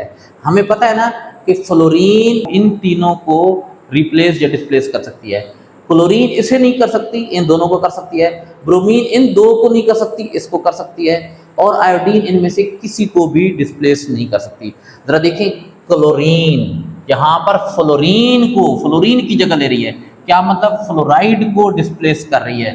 तो बेटा क्लोरीन की इतनी औकात नहीं है कि इस अपने से ऊपर वाले को फ्लोराइड को हटा दे, डिस्प्लेस कर दे। तो ये वाला रिएक्शन विल नॉट अकर, तो मैं यहां पर लिख दूंगा नॉट अकर। अच्छा, ब्रोमीन आयोडीन को देखें, ब्रोमीन अपने से नीचे वाले को डिस्प्लेस कर सकती है, यानी कोई भी हैलोजन अपने से नीचे वालों को डिस्प्लेस कर सकती है, ऊपर वालों को नहीं। तो ब्रोमीन आयोडीन को डिस्प्लेस कर सकती है। देखिए ब्रोमीन आयोडीन की जगह आ रही है Ki, यहाँ पर KBr आ गया, I को हटाकर Br आ गया, तो अक्कर लिखेंगे यहाँ पर। अच्छा आप जरा देखें, मैंने जनाब बच्चों से पूछा ये Ki क्या है, तो कहते हैं काई। मैंने कहा काई क्या है, कहते हैं सर अर्तुल गाजी का कबीला है। तो जो काई नहीं है भाई, ये पोटाशियम आयोडाइड है। इसी तरीके से मैंने पूछा कि NaI क्या है, तो कहते हैं नाई। ये नाई नहीं है, ये सोडियम आयोडाइड है। अच्छा आप जरा देखें, आयोडीन Br को रिप्लेस करेगा या नहीं करेगा। आयोडीन से ऊपर है Br, तो अपने से ऊपर वालों को रिप्लेस नहीं कर सकते, तो ये वाला रिएक्शन नहीं होगा। क्या लिखेंगे, नॉट अकर। और क्लोरीन ब्रोमीन को देखें, क्लोरीन ब्रोमीन को रिप्लेस कर सकता है, ब्रोमीन इससे नीचे है, तो यहाँ क्या लिखेंगे, अक्कर। क्लोरीन आयोडीन को रिप्लेस कर सकता है, देखें क्लोरीन से नीचे आयोडीन, तो रिप्लेस कर सकता है, तो क्या लिखेंगे, अक्कर, या विल अक्कर लिखते हैं। बेटा ये रहे इस टॉपिक के नोट्स, आप इनका स्क्रीनशॉट ले सकते हैं।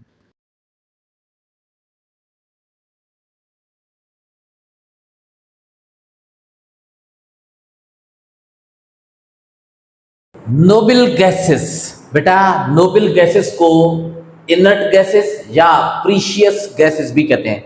इनर्ट का क्या मतलब होता है भाई, जो रिएक्ट न करती हूँ। बेटा नोबल गैसेस नॉर्मल कंडीशन में रिएक्ट नहीं करती। अब क्यों नहीं करती ये आगे चलकर हमें पता चलेगा। इनको प्रीशियस गैसेस, प्रीशियस का क्या मतलब होता है, कीमती, ये कीमती गैसें भी कहलाती हैं। अब बेटा ये कौन से एलिमेंट हैं, कौन से ग्रुप से बिलोंग करते हैं।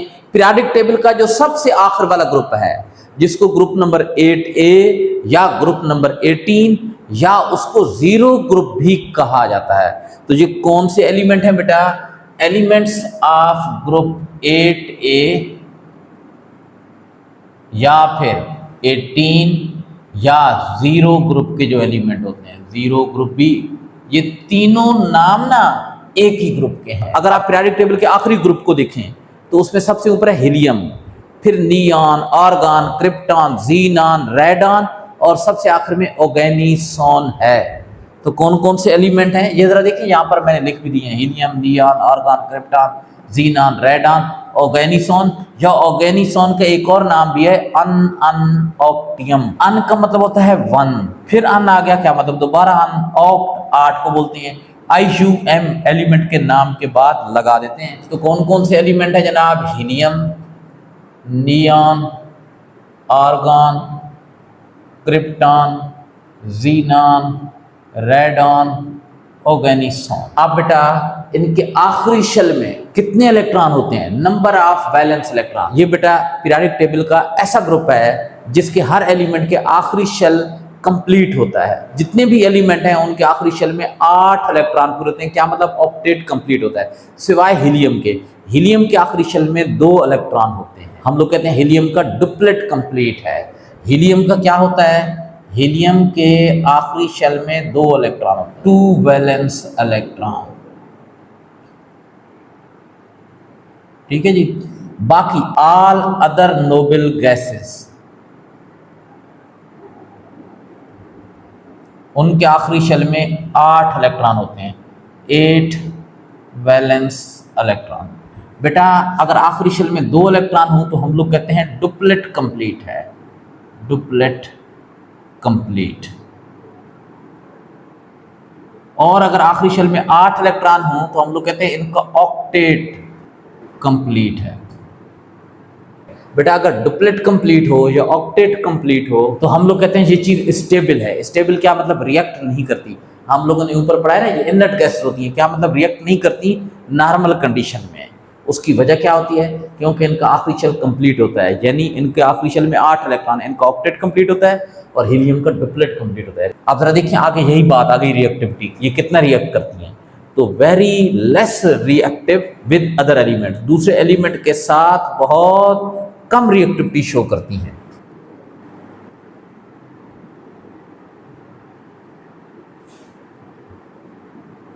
टूवर्ड्स अदर एलिमेंट्स, दूसरे एलिमेंट के साथ इनकी रिएक्टिविटी बहुत कम होती है, because their valence shell is completely filled.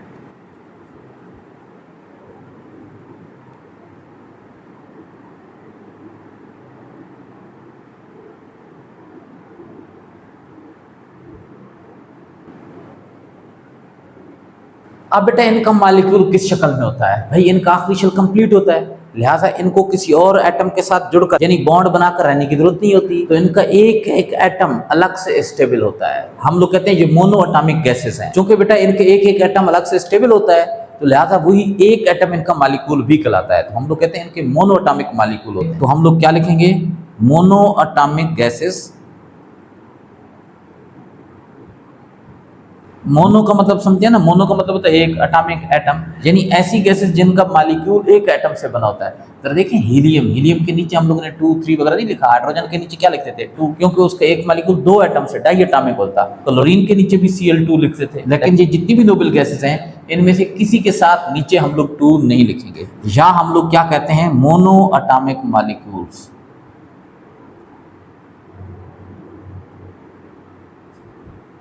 अब बेटा इनके करेक्टरिस्टिक, 2 करेक्टरिस्टिक आपके कोर्स में गिवन है। एक तो ये ऑर्डरलेस है, क्या मतलब इनकी कोई स्मेल, ना तो इनकी प्लीजेंट स्मेल यानी खुशबू होती है, ना ही इनकी बैड स्मेल यानी बदबू होती है। ऑर्डरलेस होते हैं। और दूसरा कलरलेस होते हैं, इनका कोई कलर भी नहीं होता। अब बेटा वैलेंस शेल इलेक्ट्रॉनिक कॉन्फ़िगरेशन, पहले हम लोग इनकी इलेक्ट्रॉनिक कॉन्फ़िगरेशन कर लेते हैं, फिर उसके बाद इनकी valence shell electronic configuration study करते हैं। बेटा पहला एलिमेंट है हीलियम, Z का मतलब होता है एटॉमिक नंबर, इसका एटॉमिक नंबर 2 है। क्या मतलब, इसमें प्रोटॉन भी 2 हैं और इलेक्ट्रॉन भी 2 हैं। तो इलेक्ट्रॉन की तादाद पता होनी चाहिए इलेक्ट्रॉनिक कॉन्फ़िगरेशन के लिए। तो क्या इलेक्ट्रॉनिक कॉन्फ़िगरेशन हो जाएगी 1s2। इलेक्ट्रॉनिक कॉन्फ़िगरेशन करना बार बार मैं आपको सिखा चुका हूँ, अगर नहीं तो वो वाली वीडियो देख लें जिसमें इलेक्ट्रॉनिक कॉन्फ़िगरेशन लिखना समझाई गई है।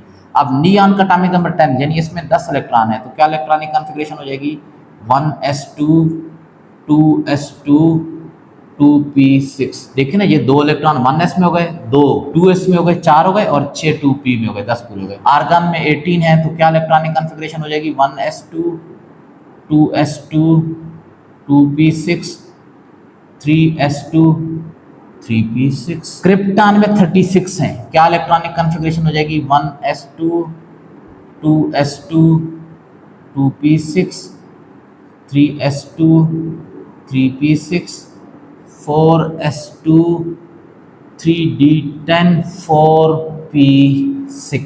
बेटा आप जरा देखिए ना, कितने इलेक्ट्रॉन 36 पूरे हो गए, 2 2 4 6 10 2 12 12 और 6 18 और 2 20 10 30 और 6 36 36 इलेक्ट्रॉन पूरे हो गए। अच्छा आपकी बुक में ना ये 4s बाद में और 3d पहले लिखा हुआ है। भाई आप इस तरीके से इलेक्ट्रॉनिक कॉन्फ़िगरेशन कर लें, ये तो आप प्रिंसिपल है ना। फिर आप भले 3 वाले एक साथ लिख लें, 3s 3p फिर 3d, उसके बाद 4 वाले एक साथ लिख दें, फिर 5 वाले एक साथ लिख, उससे कोई फर्क नहीं पड़ता, लेकिन जितने जितने इलेक्ट्रॉन यहाँ पर लिखे इतने इतने होने चाहिए। आप जरा देखें आगे Xenon 54 क्या इलेक्ट्रॉनिक कॉन्फ़िगरेशन हो जाएगी, 1s2 2s2 2p6 3s2 3p6 4s2 3d10 4p6 5s2 और फिर हो जाएगा 4d10 फिर 5p6। अब जरा देखें टोटल 54 इलेक्ट्रॉन हो रहे हैं या नहीं हो रहे। देखिए बच्चों, 2 2 4 6 10 12 6 18 2 20 10 30 36 2 38 38 ये 10 48 48 और 6 54 पूरे हो गए। अच्छा आगे राइट डाउन 86 क्या इलेक्ट्रॉनिक कॉन्फ़िगरेशन हो जाएगी, 1s2 2s2 2p6 3s2 3p6 4s2 3d10 4p6 5s2 फिर 4d10 5p6 6s2 4f14 फिर 5d10 6p6।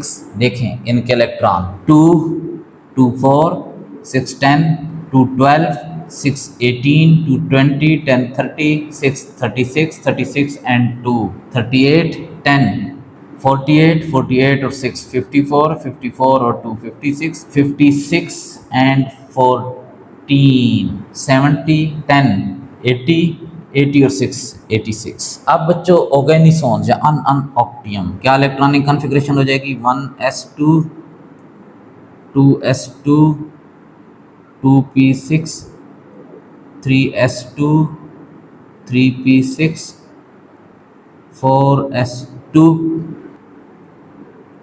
3d10 4p6 5s2 4d10 5p6 6s2 4f14 5d10 6p6 7s2 5f14 और 6d10 7p6। आप इसके electron गिन लेना 118 ही होंगे। अब बच्चों इनकी तरह वैलेंस शेल इलेक्ट्रॉनिक कॉन्फ़िगरेशन देखते हैं। अगर हीलियम का केस देखें ना तो इसकी वैलेंस शेल इलेक्ट्रॉनिक कॉन्फ़िगरेशन क्या आ रही है, 1s2। तो इन केस ऑफ हीलियम में जो वैलेंस शेल इलेक्ट्रॉनिक कॉन्फ़िगरेशन है वो 1s2 है। बाकियों में जरा देखें, ये है ना, ये तो फर्स्ट शेल हो गया, ये सेकंड शेल। इसमें जरा देखें आर्गॉन में ये फर्स्ट शेल, ये वाले सेकंड शेल के, ये 2s और 2p सेकंड शेल के सब शेल है, ये फर्स्ट शेल का सब शेल है। फिर 3s और 3p ये बेटा लास्ट वाले शेल के सब शेल है। ये दोनों देखे ना, दोनों के शुरू में 3 आ रहा है। ये जो शुरू वाला नंबर होता है ना, ये शेल होता है। इसमें ये फर्स्ट शेल, ये सेकंड शेल, ये थर्ड शेल, ये वाला भी और ये वाला भी थर्ड शेल का है। वैलेंस शेल में ये वाले इलेक्ट्रॉन, ये वाले शेल हैं 4s, जिनके पहले 4 आ रहा है। इसमें जरा देखें वैलेंस वाले कौन से हैं, ये देखें 5s और 5p। इसमें वैलेंस वाले देखें कौन से हैं, जरा देखें 6s और 6p। 6 वाले वैलेंस है ना, 6 इसमें और कहीं भी नहीं है, जरा देखें। और इनमें देखें कौन से हैं, 7s और 7p। ये वैलेंस नहीं है, ये 7th शेल है, ये 7वां शेल है, ये 5वां शेल है। 5वां तो वैलेंस नहीं होगा ना, ये छठा शेल है, ये भी वैलेंस नहीं है, ये 7वां शेल है, आखिरी वाला शेल जाएगा। तो आप जरा देखें वैलेंस शेल इलेक्ट्रॉनिक कॉन्फ़िगरेशन क्या आ रही है, 3s2 3p6 4s2 4p6। देखें s2 और p6 सब में कॉमन आ रहा है, s2p6 s2p6 s2p6 s2p6। यहाँ पर देखें s2p6 सब में सेम आ रहा है। तो क्या लिखेंगे इलेक्ट्रॉनिक कॉन्फ़िगरेशन, s2p6। लेकिन जरा देखें s2 और p6 से पहले एक नंबर भी है, ये 2 है, यहाँ 3 है, यहाँ 4 है, ये चेंज हो रहा है। जब नंबर चेंज हो रहा हो तो एग्जैक्ट नंबर तो लिख नहीं सकेंगे, क्या लिखेंगे भाई, 3 या 4 या 5। अगर 3 लिखेंगे तो वो सिर्फ इसके लिए ऑर्गन के लिए हो जाएगा, 4 लिखेंगे सिर्फ क्रिप्टॉन के लिए हो जाएगा। लेकिन हमने तो सब नोबल गैसेस की वैलेंस शेल इलेक्ट्रॉनिक कॉन्फ़िगरेशन को रिप्रेजेंट करना है। जब नंबर फिक्स ना हो तो उस नंबर की जगह हम लोग n लगा देते हैं। तो यहाँ क्या लिख देंगे, NS2np6। ये अब बाकी जितनी भी नोबल गैसें हैं उनकी इलेक्ट्रॉनिक कॉन्फ़िगरेशन है। क्या लिखेंगे, ऑल अदर नोबल गैसेस।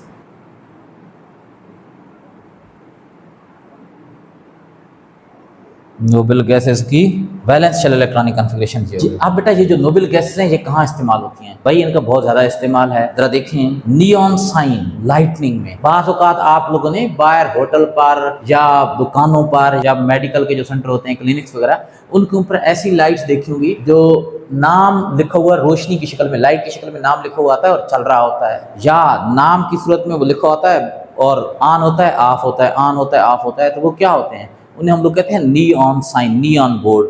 तो वो नियॉन साइन बनाने में नोबल गैसेस का इस्तेमाल होता है। और रेफ्रिजरेशन, बेटा हीलियम और नियॉन, फ्रिज के अंदर, रेफ्रिजरेटर, एसी वगैरह के अंदर गैस जो इस्तेमाल होती है ना, वो कौन सी होती है? हीलियम और नियॉन। वेल्डिंग में इस्तेमाल होती है as a shielding gas, welding में भी ये गैसेस इस्तेमाल होती है। उसके अलावा बेटा इनकी 2 स्पेशल एप्लीकेशन है। एक फिलिंग गैस एग्जॉस्ट लाइन। बेटा ये बात मुझे खुद सही समझ में नहीं आई है।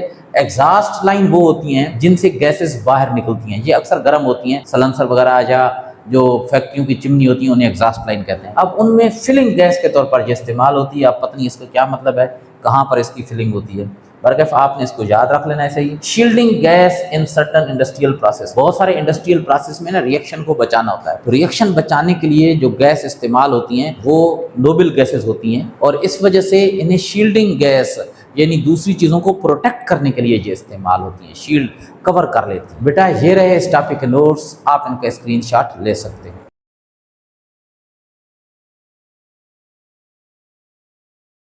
Comparison of general physical properties of metals and non metal. बेटा एलिमेंट 2 किस्म के होते हैं, मेटल्स और नॉन मेटल। बीच में एक तीसरी कैटेगरी भी है जिसे मेटलाइट कहते हैं, लेकिन कुछ मेटलाइट को साइंटिस्ट मेटल में कंसीडर करते हैं, कुछ मेटलाइट को नॉन मेटल में कंसीडर करते हैं। बेटा अब मेटल और नॉन मेटल की जो फिजिकल प्रॉपर्टीज है ना, कौन कौन सी physical properties? Thermal conductivity, electrical conductivity, adaptability, melting and boiling point, इनको कंपेयर करना है कि मेटल के ये वाले करैक्टर किस तरह के होते हैं और नॉन मेटल के किस तरह के होते हैं। इसका मतलब ये है कि आपने मेटल और नॉन मेटल के दरमियान डिफरेंस बताना है।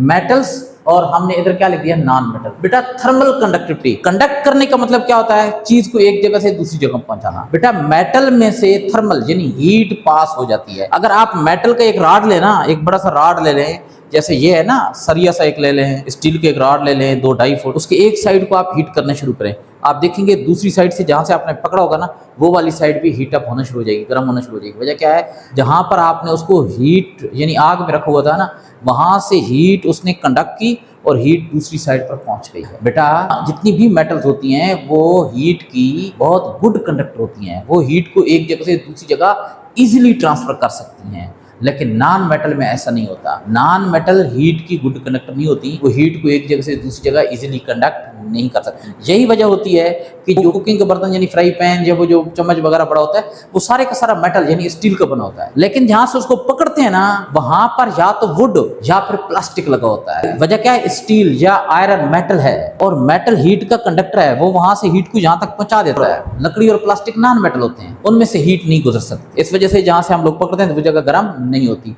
अगर बेटा वहां पर लकड़ी या प्लास्टिक न लगाया जाए और ऐसी स्टील का वो पीछे दस्ता भी हो ना, तो वो हीट अप हो जाएगा। तो यहाँ पर क्या लिखेंगे? Can conduct heat easily, can conduct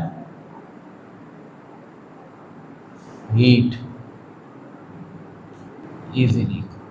यहाँ पर हम इसका मतलब क्या हुआ? That is good conductor of heat.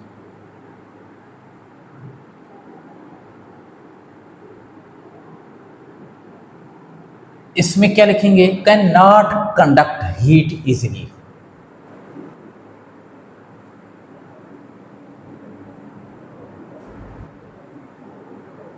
इसका मतलब ये हुआ that is bad conductor of heat.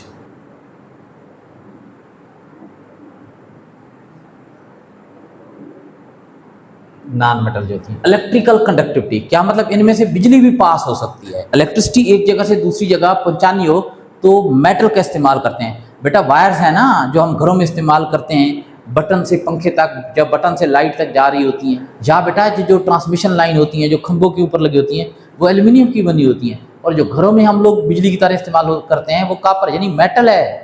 Copper भी मेटल है, एल्यूमिनियम भी मेटल है, तो मेटल की बनी होती है। मेटल से इलेक्ट्रिसिटी कंडक्ट हो जाती है, गुजर सकती है। हम लोग कहते हैं मेटल इलेक्ट्रिसिटी के गुड कंडक्टर होते हैं। वजह क्या होती है? मेटल में फ्री इलेक्ट्रॉन होते हैं, फ्री इलेक्ट्रॉन। अब जिस चीज में भी फ्री इलेक्ट्रॉन होंगे वो इलेक्ट्रिसिटी का गुड कंडक्टर होता है। नॉन मेटल में फ्री इलेक्ट्रॉन नहीं होते, लिहाजा non metal bad conductor of electricity होती है। कुछ नॉन मेटल ऐसी हैं जिनमें फ्री इलेक्ट्रॉन्स होते हैं, जैसे ग्रेफाइट। तो ग्रेफाइट में फ्री इलेक्ट्रॉन मौजूद होते हैं, तो ग्रेफाइट भी इलेक्ट्रिसिटी का गुड कंडक्टर है। हालांकि वो नॉन मेटल है लेकिन इलेक्ट्रिसिटी का गुड कंडक्टर है। तो हम मेटल में क्या लिखेंगे? Can conduct electricity easily, conduct electricity, that is good conductor of electricity. और क्यों गुड कंडक्टर होते हैं इलेक्ट्रिसिटी के?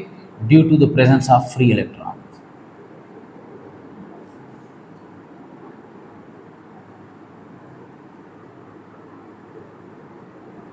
फ्री इलेक्ट्रॉन्स, इनमें फ्री इलेक्ट्रॉन पाए जाते हैं, और वही फ्री इलेक्ट्रॉन इलेक्ट्रिसिटी को कंडक्ट करते हैं, एक जगह से दूसरी जगह पहुंचा देते हैं। आपकी बुक में लिखा हुआ है due to the presence of free electron that can move in the metal lattice. Metal lattice क्या मतलब होता है? मेटल के एटम आपस में जुड़े होते हैं ना, तो बीच में खाली जगह होती है, तो मेटल के पूरे स्ट्रक्चर को हम लैटिस, लैटिस का मतलब होता है एक जाल सा, पूरे के पूरे जाल सा बना होता है, और बीच में जो खाली जगह होती है ना, वहाँ से ये फ्री इलेक्ट्रॉन गुजर सकते हैं। जब फ्री इलेक्ट्रॉन गुजर सकते हैं, पास हो जाते हैं, तो हम लोग कहते हैं इलेक्ट्रिसिटी पास हो रही है। अब बेटा ये क्या होते हैं? Can not conduct electricity easily.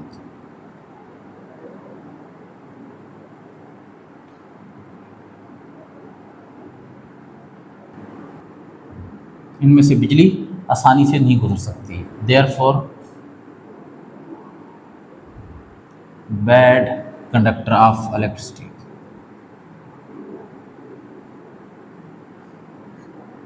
अगर कोई पूछ ले कि non metal bad conductor of electricity क्यों होती हैं, तो आप लोगों ने कहना है कि इनमें फ्री इलेक्ट्रॉन नहीं होते, with few exception, with few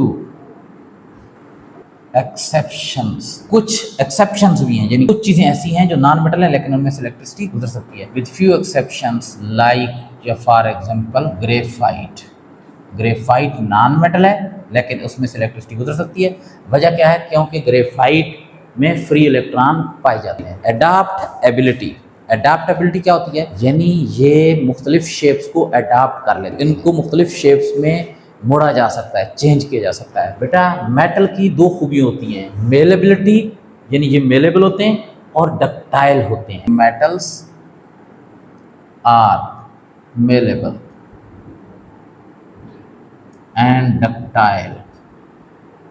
malleable का मतलब पता है क्या होता है? मेलेबल का मतलब ये होता है कैन बी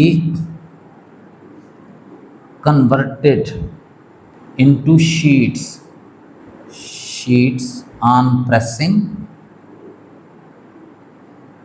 और हैमरिंग। इनके ऊपर अगर आप हथौड़ा मारेंगे या इनको प्रेस करेंगे तो ये शीट में कन्वर्ट हो जाएंगे। जैसे ज़रा देखें, हमारे पास ये एक मशीन है, ये उसकी बेस है, बहुत मोटी सी किसी सख्त चीज़ की बनी हुई है, और यहाँ पर ना हम लोग ना लोहे का एक टुकड़ा सा रख देते हैं, ये लोहे का टुकड़ा सा रख, और बेटा ऊपर ना ये हमारे पास एक प्रेस है, हाइड्रोलिक प्रेस है। अब हाइड्रोलिक प्रेस की पावर बहुत ज़्यादा होती है। अगर हम लोग हाइड्रोलिक प्रेस से इसको प्रेस करेंगे तो क्या होगा कि ये जो लोहे का छोटा सा पीस पड़ा हुआ है, आयरन है ना, मेटल है, तो ये क्या पाउडर में कन्वर्ट हो जाएगा? नहीं, पाउडर में कन्वर्ट नहीं होगा। ये क्या हो जाएगा बेटा? ये इसकी थिकनेस, इसकी मोटाई कम होना शुरू हो जाएगी, और ये साइडों पर फैलना शुरू कर देगा। साइडों पर फैलना शुरू कर देगा, हम देखेंगे एक शीट सी बनना शुरू हो गई है। तो बेटा ये शीट में कन्वर्ट हो रहा है, कैसे?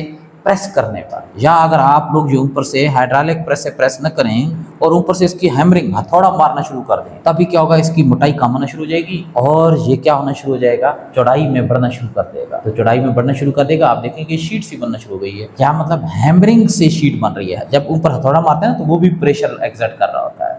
तो प्रेशर एक्सर्ट करने पर अगर कोई चीज़ शीट में कन्वर्ट हो जाए तो हम लोग कहते हैं कि ये मेलेबल है। और डक्टाइल का क्या मतलब होता है? Can be converted, can be converted into wires इनकी तारें बनाई जा सकती हैं ऑन प्रेसिंग, प्रेस करने पर। जैसे आप जरा देखें ना, ये हमारे पास एक मशीन है, ये उसकी बेस है और यहाँ कैविटी सी बनी हुई है, ये कैविटी सी बनी हुई है और बीच में यहाँ बारीक सा सुराख है। यहाँ पर ना हम किसी मेटल जैसे गोल्ड वगैरह है उसका ये एक टुकड़ा रख देते हैं, ये गोल्ड का टुकड़ा रख दिया और ऊपर से ना हाइड्रोलिक प्रेस से हम लोग इसे यहाँ से प्रेस करते हैं। जब हाइड्रोलिक प्रेस इसको प्रेस करेगा तो क्या होगा, इस ये लंबाई चौड़ाई में बढ़ना शुरू कर देगा? नहीं, पाउडर में कन्वर्ट हो जाएगा? नहीं भाई, क्या होगा, अब इसके पास एक ही रास्ता है, यहाँ से ये बाहर आना शुरू कर देगा और जब यहाँ से बाहर आएगा ना, पता है किस शक्ल में आएगा? बारीक तार की शक्ल में बाहर आना शुरू कर देगा। तो प्रेस करने पर इसकी वायर बन रही है ना, तो प्रेस करने पर अगर वायर बन जाए तो इस प्रॉपर्टी को हम लोग बोलते हैं डक्टाइल। तो मेटल जो होती है ना वो डक्टाइल भी है और मेलेबल भी है। अब इसकी वजह क्या है, इनकी शेप कैसे चेंज हो सकती है, ये शीट में या वायर में कैसे कन्वर्ट हो सकते हैं? बेटा शेप उस वक्त चेंज होती है ना जब एटम की पोजीशन, जहाँ जहाँ एटम लगे हुए हैं उनकी पोजीशन चेंज हो जाए। और बेटा पता है क्या, इनके अंदर मेटेलिक बॉन्ड पाया जाता है। मेटल्स में कौन सा बॉन्ड होता है? मेटेलिक। और मेटेलिक बॉन्ड की खूबी यही होती है कि वो मेटल के एटम को अपनी पोजीशन चेंज होने की इजाज़त दे देता है, चेंज करने की इजाज़त दे देता है। रीज़न क्या लिखेंगे? Due to metallic bond that allows the atoms to change their position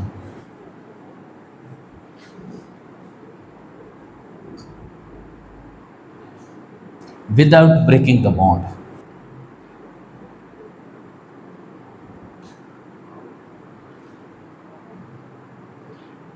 bonds को तोड़े बगैर। अब बेटा नॉन मेटल में तो ऐसा नहीं होता।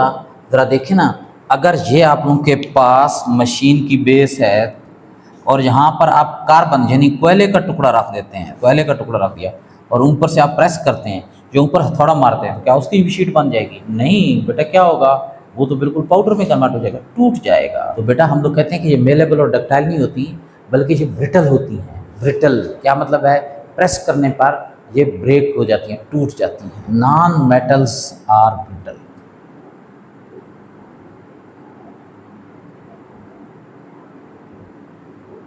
that is are broken down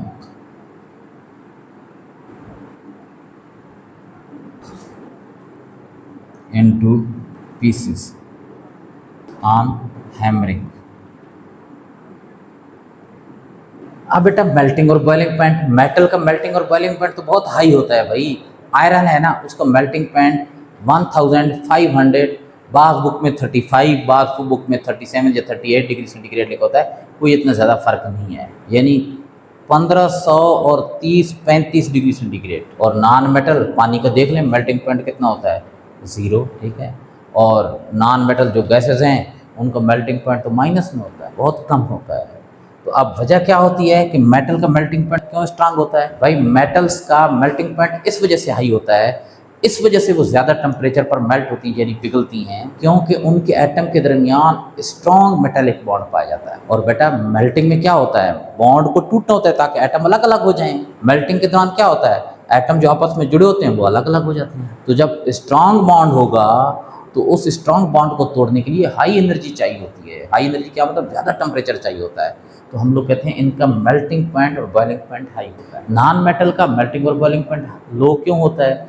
वजह ये होती है कि उनमें वीक बॉन्ड पाए जाते हैं। या तो कोवलेंट बॉन्ड, वो भी इतना स्ट्रांग नहीं होता, लेकिन अक्सर कोवलेंट बॉन्ड से भी वीक बॉन्ड पाए जाते हैं, जैसे वेंडरवाल फोर्सेस या हाइड्रोजन बॉन्डिंग। ये बहुत वीक होते हैं, बहुत थोड़े से टेम्परेचर पर ये टूट जाते हैं। Metal poses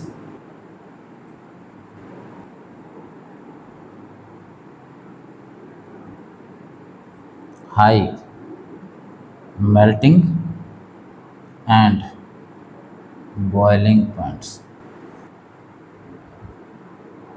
due to the presence of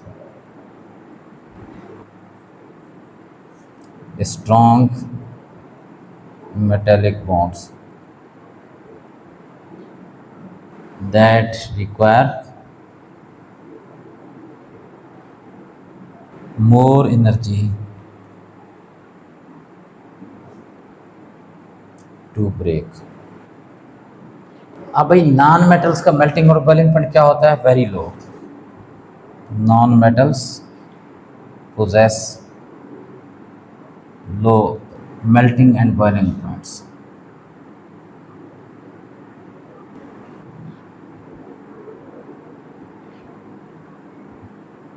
Due to weak bonds like covalent bond or van der Waals forces